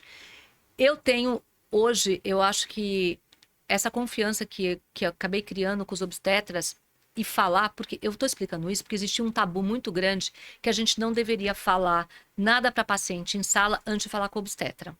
Mas não dá para você sair, falar com o obstetra, às vezes você não acha o obstetra, voltar, é muito difícil. Então, eu trabalho assim e eu não vou mudar. Então, as pessoas que me encaminham sabem que eu trabalho assim, que eu converso com a gestante, que eu explico, que eu ligo para o obstetra, daí com o obstetra a gente discute onde ele prefere, onde ele se sente mais confortável e dentro desse contexto eu encaminho para o cardiologista pediátrico, eu converso com o obstetra, falo todo mundo que eu conheço, dou milhões de opções, e dentro desse contexto, ele encaminha também para cada um tem a sua confiança, conhece, essa pessoa foi meu colega de turma, ou essa pessoa, a Mônica, é a pessoa que eu conheço, ou eu trabalho no serviço que ela trabalha, eu opero muito lá. O paciente, em geral, a gente acaba escolhendo pelos locais que o paciente tem direito. Isso. Né? Encaminhar para a equipe daqueles hospitais. Daí entra toda a parte, quem tem um convênio, o convênio tem a obrigação de sustentar tudo isso, né? Mas aí tem um convênio que cobre a tal lugar, cobre no outro lugar, tem a parte médica, existem várias outras coisas que tem que ser levada em consideração. Então, esse é um grupo. Aí é o outro grupo que vem encaminhado do morfológico. Esse que vem encaminhado do morfológico, ele entra na sua sala porque ele quer que você fale que o que o morfológico viu não é realidade. Ele já sabe. Então, é a confirmação e o detalhamento daquela alteração do coração, da cardiopatia, que você vai nos mesmos moldes que eu falei para a gestante, que não sabia de nada, que veio numa rotina, a mesma coisa eu faço com essa paciente. E tem e nessa paciente aqui também, nessas duas, que tem a cardiopatia, nas cardiopatias que eu sei que tem maior incidência, maior associação com síndrome genética, eu já converso que seria importante uma investigação genética, e eu converso com o obstetra e eu passo a minha impressão. Então, é melhor fazer um NIPT? Porque muitas vezes a gente faz o diagnóstico ao inverso, né? Isso. A gente, pelo tipo de cardiopatia, é mais sugestivo de tais síndromes. Sim, é mais sugestivo de síndrome de Down, é mais sugestivo de uma síndrome de Turner, é mais sugestivo das trissomias em geral, né? Edwards, Patal, enfim. São várias, gente. Acho que é outro tema para a gente conversar, né? Mas a gente sabe, por exemplo, eu vou dar um exemplo. Na síndrome de Down, que a gente vê muito, né, na cardiopatia, existe uma cardiopatia que ela é muito frequente, que ela incide em 55% dos bebês que têm síndrome de Down. Quando você faz o diagnóstico dessa cardiopatia, daquela que veio sem nada, a gente orienta que é importante fazer a investigação genética. E aí eu discuto com o obstetra, o que ele acha melhor, eu falo qual é a minha opinião, se eu acho melhor fazer uma investigação invasiva ou não invasiva, enfim, é isso. Aí depende muito também de ter alteração em outros órgãos. Em outros órgãos, aí o morfológico, se o morfológico, aí já começa a equipe multi. Porque daí o obstetra vai ver quem fez aquele ultrassom, se o ultrassom está um ultrassom morfológico adequado, quando eu dei aquele diagnóstico, e aí a gente discute, conversa, daí já está conversando o obstetra, o cardiologista pediátrico, o ultrassonografista fetólogo, e daí vai entrar o cardiopediatra. E aí eu vou perguntar para você, minha amiga Mônica, como você conduz esses grupos que eu acabei de falar? Bom, primeiro de tudo, esses casais, coitados, né? Eles recebem a notícia, por mais que, né, você, como vários profissionais experientes, passam a informação a eles, né, do que é o problema, do que pode ser feito, quais são as primeiras orientações. Num primeiro momento, eles estão em pânico e muito das informações que foram passadas, eles Não absorve, não né? absorvem, não Entra por prestaram aqui, sai por aqui, é verdade exato. essa. Ou nem entrou. Nem entrou, não conecta. Exato. E isso a gente sabe que Então, acontece em todas as doenças, né? Primeiro impacto, né? Exato. Então, assim, primeiro de tudo, eu acho que acolher esse casal, né? Sem dúvida. Dizer que, né, o caminho pode não ser fácil, o caminho pode não ser suave, mas que tem alternativa e que a gente está ali junto para acolher esse casal, esse bebê e tudo.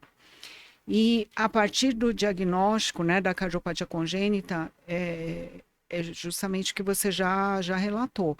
O importante é dizer se é uma cardiopatia crítica, se vai precisar de intervenção nos primeiros dias de vida, né? Então, eu sempre falo que uma cardiopatia crítica é aquela que o bebê não pode deixar de ser operado, porque a vida dele depende dessa cirurgia, né? Porque o recém-nascido, ele é um ser totalmente imaturo. Todos os órgãos ainda estão em fase de formação, inclusive a imunidade, né? É um ser que é muito suscetível à infecção.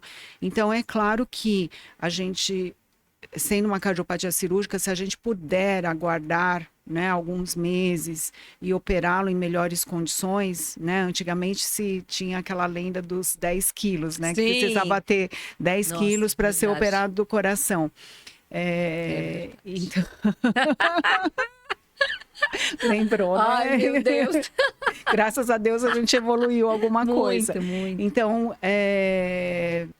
a gente tem essas cardiopatias, né, que são mais críticas, elas merecem cuidado, né? A gente precisa esclarecer esse casal da importância deles procurarem um centro multidisciplinar, né, que tenha todas essas especialidades e que possa acolher o bebê, né, da melhor forma possível. Então, isso já começa desde o pré-natal, né, com um obstetra especializado em gestação de alto risco, né, o cardiologista infantil e o cirurgião cardíaco já com a programação após o parto, né? E é como eu falo, né, como no Waze, é uma reprogramação de rota. Então, talvez você esperava ter o seu bebê na sua cidade. Não, agora a gente vai procurar um centro que tenha toda essa estrutura, uma nova equipe obstétrica, um cirurgião cardíaco, um cardiologista infantil para poder acompanhar esse caso, uma UTI neonatal que tenha UTI cardiológica, né, que tenha um serviço de UTI cardiológica. Isso tudo é difícil muitas vezes para eles, né? Essa reprogramação de rota envolve tanta coisa que, né, que a gente fica muito agoniado quando eles, principalmente quem não é dos grandes centros, né? Que essa reprogramação de rota envolve setor financeiro, os convênios que acabam, às vezes, dificultando algumas coisas. Ou direcionando para serviços que eles são conveniados, né, diretamente. Que tem acordos comerciais. E tudo isso é muito difícil, eu acho muito difícil. Eu acho que é só a função de vocês como, né, que recebem essa paciente, ela é fundamental para orientar a rota do Waze, sabe? Principalmente nessas cardiopatias mais graves, né? Aí existem aquelas cardiopatias que a gente sabe que são cirúrgicas, mas que não são cirúrgicas no momento do nascimento, Sim. né? E aí muitas vezes a criança pode nascer no local, né, onde a família mora, não precisa nascer num centro de referência, mas a gente orienta essa família.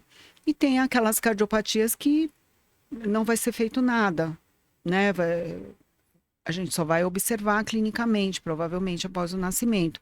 Vai ser confirmado o diagnóstico, né, após o nascimento, com o eco pós-natal, e que não vai ser feito nada, vai ser só feita a observação clínica.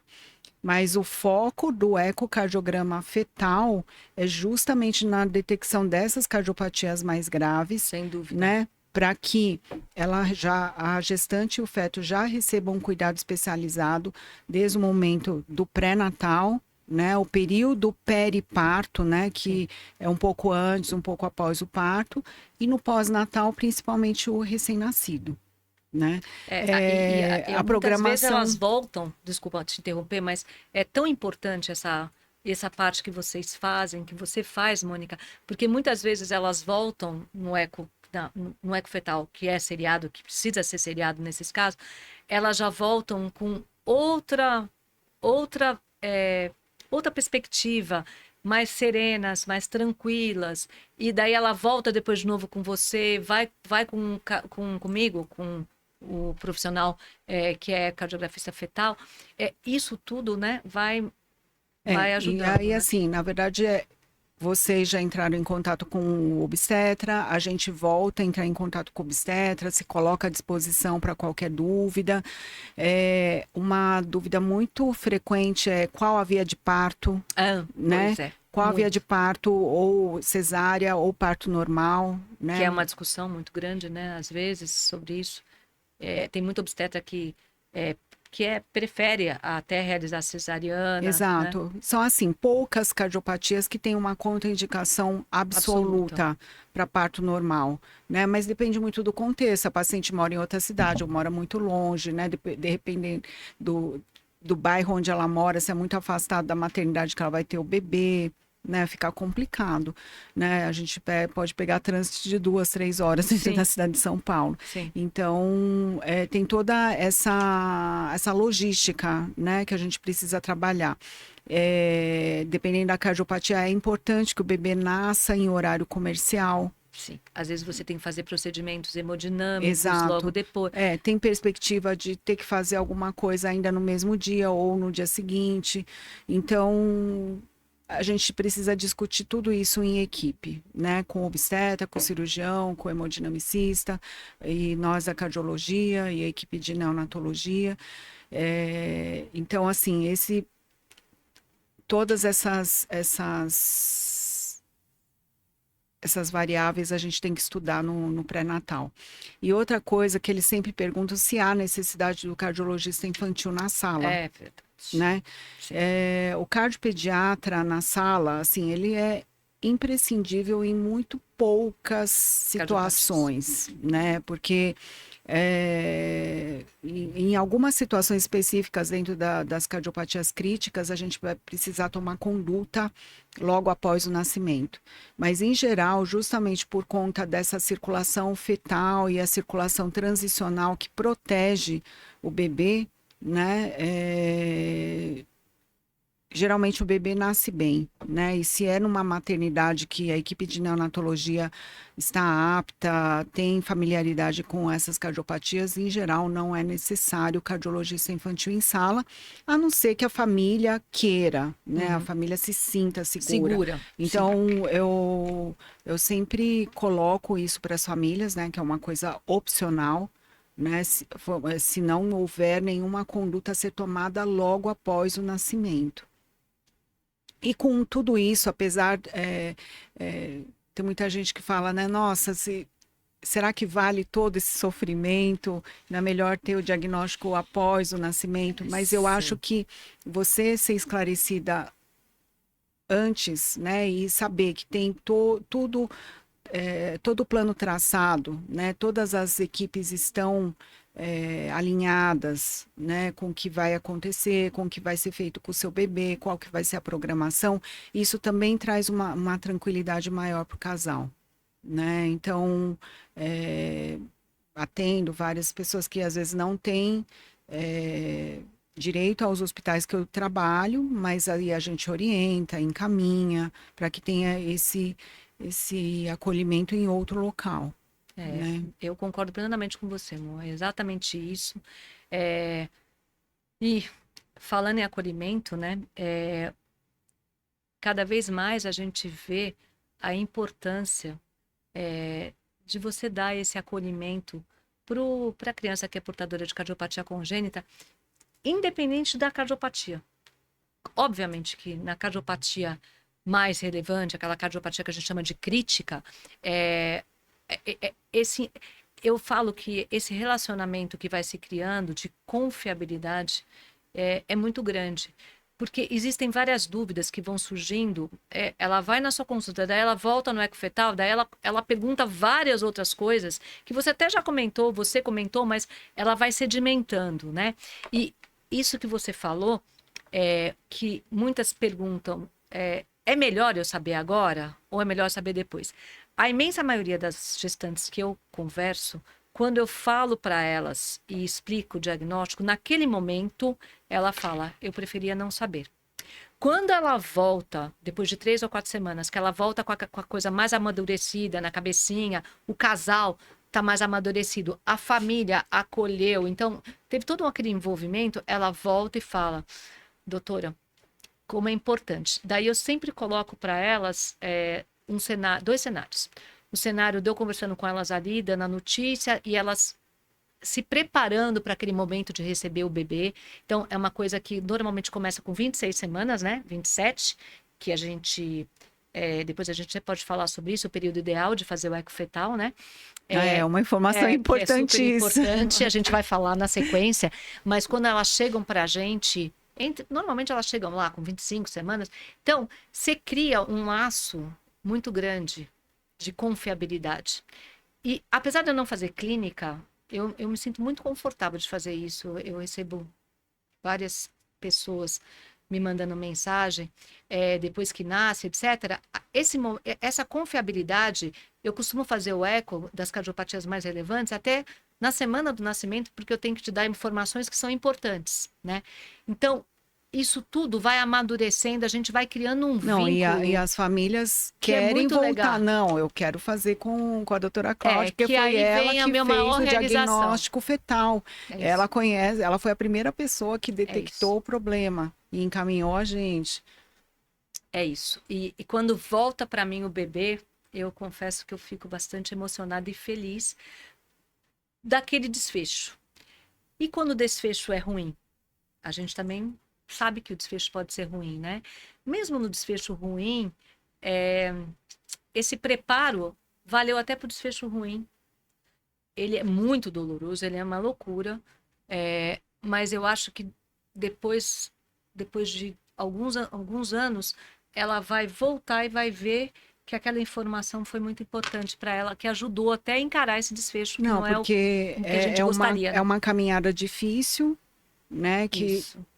eles estavam absolutamente cientes do risco, né, envolvido, mas que eles tiveram o apoio e a ajuda de uma equipe multiprofissional, né? E que a gente está tranquilo que tudo foi feito dentro das possibilidades da família e dentro das possibilidades médicas. É isso. Né? Daí acho que, de alguma forma, por mais doloroso que seja, de alguma forma, acalma a alma. Eu acho que é isso. Acalma o coração. Eu tenho experiências, né, assim, de pacientes já falecidos e que eu mantenho contato com as famílias até hoje, né? Isso acalma também o nosso coração, né? Sim. Que a família não saia revoltada, não saia com reclamações, porque cada um reconhecer as suas limitações e que aquilo tudo foi feito. E né? a gente entende também que as famílias que ficam internadas, que algumas cardiopatias, que são cardiopatias que você tem que fazer 1, 2, 3 cirurgias ainda durante o primeiro, segundo ano de vida, né? Às vezes você tem que fazer meio na sequência, depois para fazer mais para frente, 2, 3 anos de idade. A gente entende todo esse processo que muitas vezes torna-se muito difícil dessas hospitalizações prolongadas e das dificuldades, e aí vem aquela coisa do hospitalismo, né, que é muito ruim.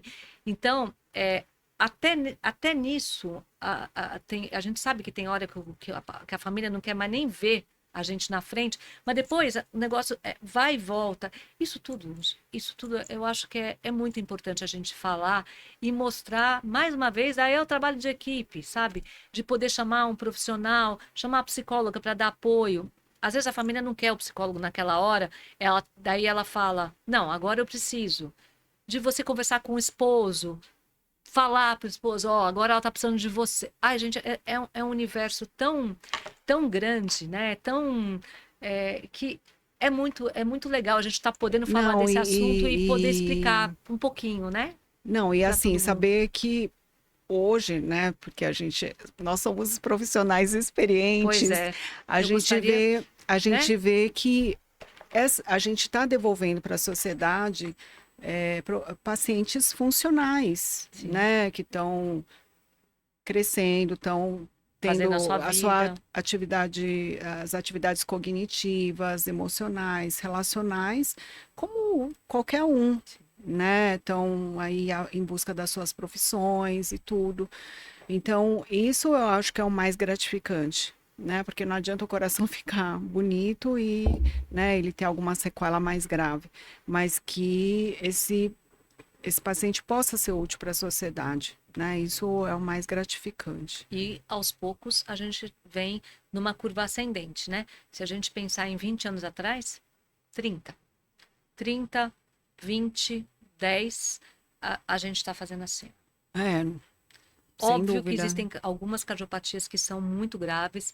Essas cardiopatias, mesmo nessas cardiopatias mais graves, a gente está tendo melhores resultados, mas ainda são cardiopatias muito graves que a gente desafia e tenta dar todo o suporte, mas que a gente sabe que o risco é maior, né?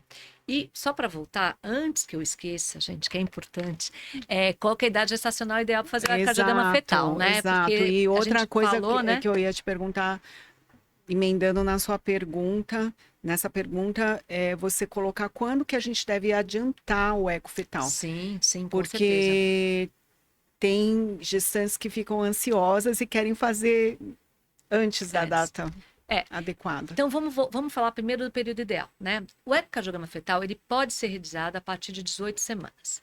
Entretanto, o período ideal é a partir de 24 até 33, isso é recomendação, né? Os guidelines, principalmente o nosso guideline, o guideline brasileiro de ecocardiografia fetal.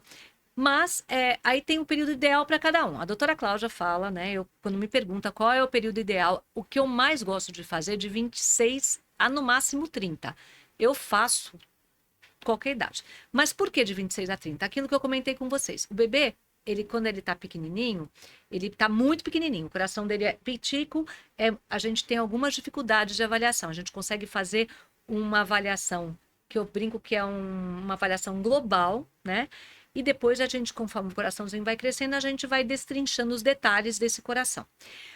De 26, a partir de 24, e eu gosto de 26 a 29, 30, o bebê tá com o coração no tamanho bom para mim, para eu poder avaliar.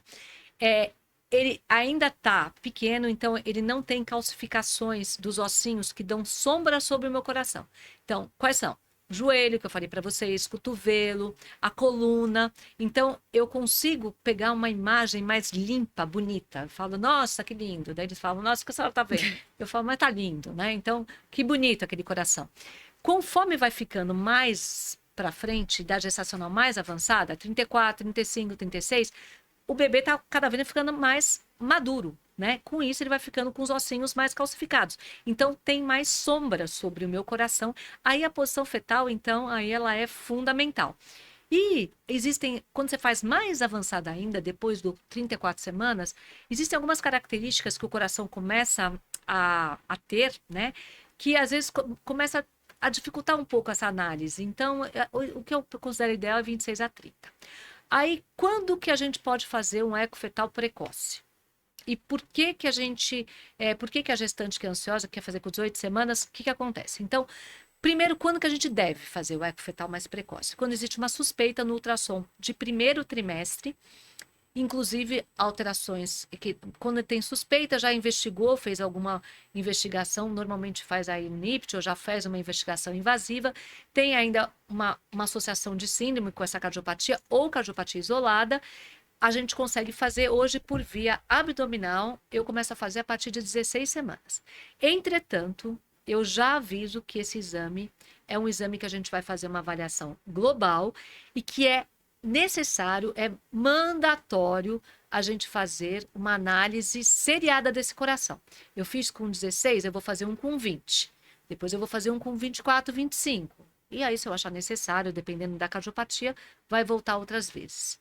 Por que que a ansiedade, fazer com 18 semanas, a ansiedade, né, que aquela gestante tá, não vai ser resolutiva? Porque vai chegar Vai comigo ter com que 18, eu vou repetir. falar que vai ter que repetir com 24, com 25. E eu vou falar, olha, aparentemente está tudo normal. Essa gestante ansiosa, muitas vezes é aquela gestante que teve um primeiro filho cardiopata. Então, acho que Ou está um valendo. óbito, ou um Ou óbito óbito fetal. fetal. Eu acho que está valendo. Vale. Ela vem, a gente olha Porque o coração. dificilmente um óbito fetal ele é investigado, né? É difícil. A gente pega vários, mas às vezes ela teve uma perda e dificilmente foi investigado. Então fica aquela... Ou aquela que teve um filho cardiopata com um desfecho desfavorável. Né? Não teve um bom desfecho, o bebê acabou falecendo. Então ela fica muito angustiada. Eu acho que nesses casos está valendo fazer com 18 semanas. Eu daí não falo 16, 17, não. Faz uma diferença gigante, gente. A cada semana, o coração vai ficando maior. Os ecocardiografistas, né, em fetais, eles vão vendo melhor. Então, eu acho que tá valendo fazer com 18, mas vem com 18, sabendo que a gente vai fazer uma análise global e depois a gente vai repetir com 20. Quando é assim, com 18, e eu acho que tá absolutamente normal, eu peço para voltar com 24, 25. E eu acho que daí a gente fecha ali aqueles tranquilidades no coraçãozinho da mãe. eu acho que é válido, principalmente nessas com antecedentes, né, importantes. Acho que vale para elas, vale para o obstetra que está acompanhando, acho que vale para todo mundo, para a família, né? Os avós, o marido, até os irmãos. Porque o contexto, quando tem mais irmão, é tudo muito complexo, gente.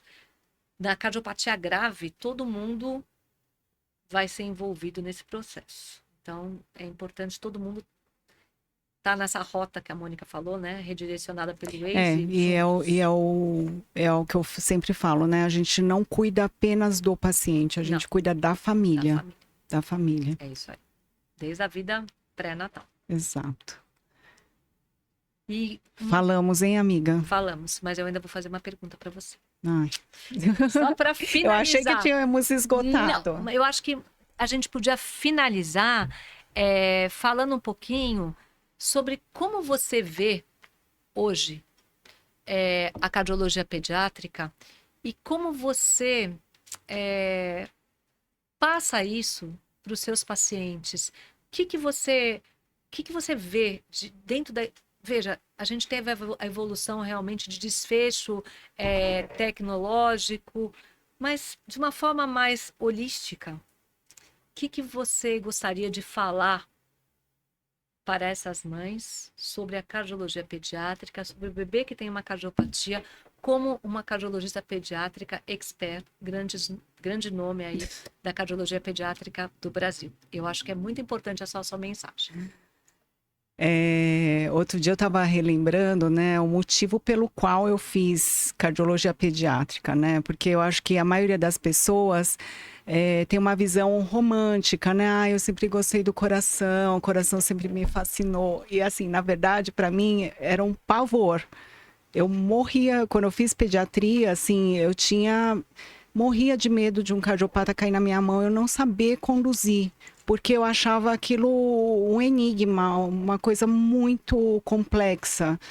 E que eu precisava de uma especialização, entendeu? Porque o meu medo era receber uma criança no pronto-socorro cardiopata. Né? Ou com uma suspeita de cardiopatia. Foi por pânico. Assim, ou eu iria fazer neuro, que também era uma incógnita para mim. Mas eu falei, bom, neuro, acho que eu vou raciocinar muito, mas eu não vou conseguir ser tão efetiva. E aí eu fui fazer cardio. E como nós somos pessoas experientes, né? Eu acho que a gente passou por muita coisa, né, nesses anos.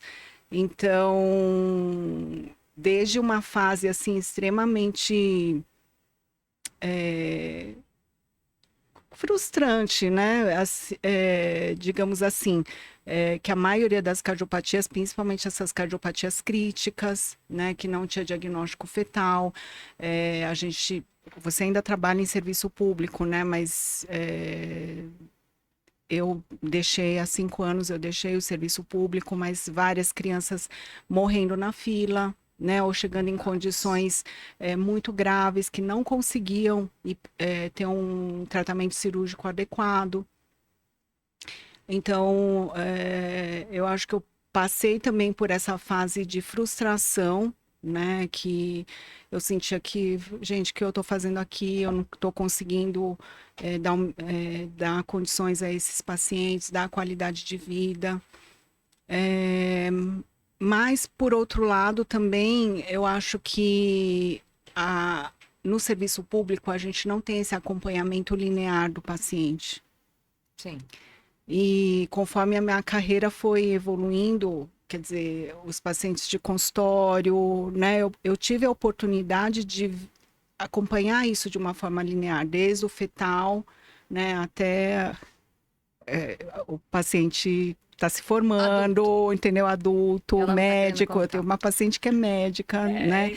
Então, é extremamente gratificante. Eu acho que desde o começo, assim, a coisa que eu menos gostava de fazer era consultório. Eu odiava fazer consultório. Quando não tinha paciente no consultório, eu dava graças a Deus. E a gente Mas começou em hoje, consultório juntas, né? mas hoje em dia é uma coisa que me traz muita satisfação. E justamente devolver esse paciente de uma forma funcional, né, para as famílias.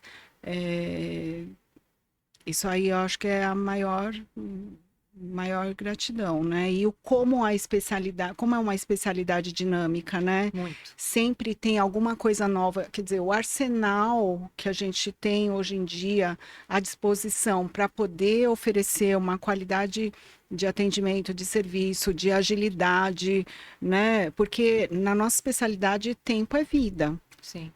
Tempo é prognóstico, tempo é qualidade de vida. Então, é uma especialidade que cada vez mais envolve mais a gente, instiga mais. Desafios. Exato. É isso, desafios.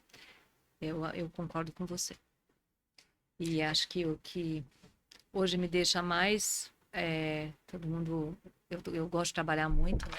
E todo mundo pergunta... Imagina, que isso? Todo mundo me pergunta, mas como? Como assim? Como você dá conta? Como você consegue? Eu confesso que às vezes eu fico muito cansada, mas existem coisas que acontecem, você poder... essa contribuição que a ecocardiografia fetal tem feito, né, para a cardiologia pediátrica, o que a gente tem contribuído com o diagnóstico precoce e o que o diagnóstico precoce tem mudado o prognóstico, o resultado desse bebê após o nascimento, para mim isso é impagável. É impagável. É uma coisa que eu faço com muito amor. E mais amor ainda quando eu consigo vincular e depois acompanhar esses pacientes. Eles voltam, ficam acompanhando. E quando eu vejo chegar um que está entrando na faculdade de medicina ou está entrando na engenharia, entrando no direito. Gente, isso... Casando. O casando eu ainda não cheguei nele. Eu estou chegando só na faculdade. Ela está querendo acabar comigo, gente. Não, mas na faculdade, terminando a faculdade, eu tô lá. Ainda ninguém casou. Acho que todo mundo é como eu. Gosta de casar mais tarde. Meus pacientes vai ver que eles se envolvem. Mas brincadeiras à parte. Realmente, eu acho que a mensagem que eu gostaria de deixar nessa oportunidade incrível que a Mônica proporcionou é exatamente isso. O diagnóstico precoce muda a vida. E que a gente tem que lutar para cada vez mais a gente possa inserir o ecocardiograma fetal no serviço público. Ele está inserido na lei, mas tornar isso uma forma prática, melhorando a formação, incentivando as pessoas, os residentes, a fazerem a ecocardiografia pediátrica, a ecocardiografia fetal, essa formação completa, porque a gente vai contribuir demais com o diferencial pós-natal de tratamento e com a queda da mortalidade, que é ainda uma das grandes causas de mortalidade infantil no Brasil. Eu Com acho que é bem certeza. isso que eu queria deixar. E agradecer demais a oportunidade que essa minha grande amiga, que eu tenho um orgulho enorme, uma profissional brilhante, proporcionou para todo o público, toda a população, e especialmente por ter me convidado, que foi uma grande honra. Um beijo grande aí no seu coração. Nós que fomos privilegiados. Eu, que aprendi pra caramba, e o público, né? Os meus seguidores que tiveram a oportunidade de ter uma expert e uma aula maravilhosa. E a gente está Super aí, obrigada. se E precisar, aí, para responder qualquer dúvida, a gente está à disposição. e engatando, né, nessa mensagem final que você passou sobre a importância do exame, né, sobre a importância do ecocardiograma fetal, eu vou falar também sobre a programação, né, o início do cuidado desde o pré-natal, tanto dessa gestante quanto do feto, né, toda a programação, né, a reprogramação da rota, né, escolher um bom local, um obstetra especializado em gestação de alto risco, a sua equipe que vai acompanhar desde o neonatologista, o cardiologista infantil, o cirurgião cardíaco infantil, e poder proporcionar esse tratamento para esse recém-nascido antes que haja descompensação, antes que haja piora clínica, né? Porque é o que eu sempre falo. Quando a coisa tá ruim, quando o bebê tá grave, Sim. ninguém tem dúvida que tem que fazer alguma coisa. Só que o ideal é a gente intervir antes que isso aconteça, né? Porque o paciente vai estar indo para o procedimento, ou seja ele cateterismo ou cirurgia, em melhores condições clínicas, sem dúvida né? E nenhuma. isso vai impactar diretamente no Na prognóstico, na evolução, né? Na lesão de outros órgãos, É né? isso mesmo. É o bebê que vai para um procedimento sem sofrimento. E isso faz a diferença. Gratidão imensa, Eu que amiga. agradeço, ó. Beijo Super grande. lisonjeada pela sua presença aqui. Beijo grande. Muito obrigada pela oportunidade. Obrigada mesmo. Amei. Beijo.